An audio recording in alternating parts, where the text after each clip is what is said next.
India has delivered a submarine to Myanmar for the latter to train soldiers, but this has been hyped by some Indian and Western media as a move to counter China's growing influence in Southeast Asia, which Chinese experts said is an over-interpretation and provocation meant to disrupt China's relationship with countries in the region. The submarine, renamed Minye Thingkhatu after a historical hero in Myanmar, appeared in a naval exercise conducted by the Myanmar Navy in mid-October. It can operate up to 300 meters deep, VOA reported Sunday. It will be the first in a fleet that Myanmar wishes to build and is likely to be used initially for training and orientation purposes for its Navy personnel, media reported.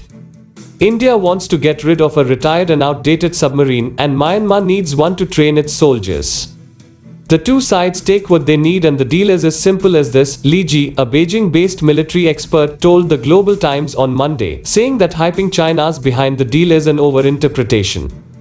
The submarine would pose little threat to China given its age, but the possibility that India intends to enhance ties with Southeast Asian countries that have close exchanges with China in various fields cannot be ruled out, including in economy and arms sales, to provoke their relationship with China, Li warned. Chinese analysts called for neighboring countries not to fall into the trap.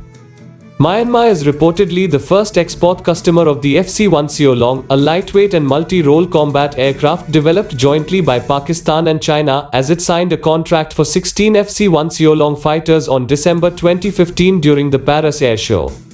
6 of the fighters were delivered to Myanmar in 2018. The country is also equipped with many other China-developed weapons like tanks, rockets and rifles.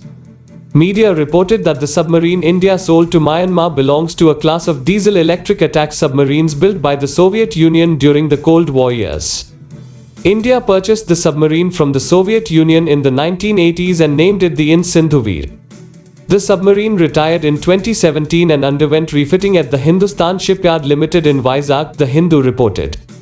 Although India said that the submarine could serve the Myanmar army to at least 2030 after refitting, Chinese analysts doubted the submarine's functionality, as it had served in Indian army for more than 30 years, entering the end of a submarine's life, and the refitting only gave it refurbishment but did not upgrade its system and facilities. However, the submarine is still a breakthrough for the Myanmar military and would help Myanmar train personnel for submarines in the future, analysts said. Myanmar has become the 5th Southeast Asian country to have a submarine, following Indonesia, Singapore, Malaysia and Vietnam. Subscribe to Daily Defense and never miss any of our updates.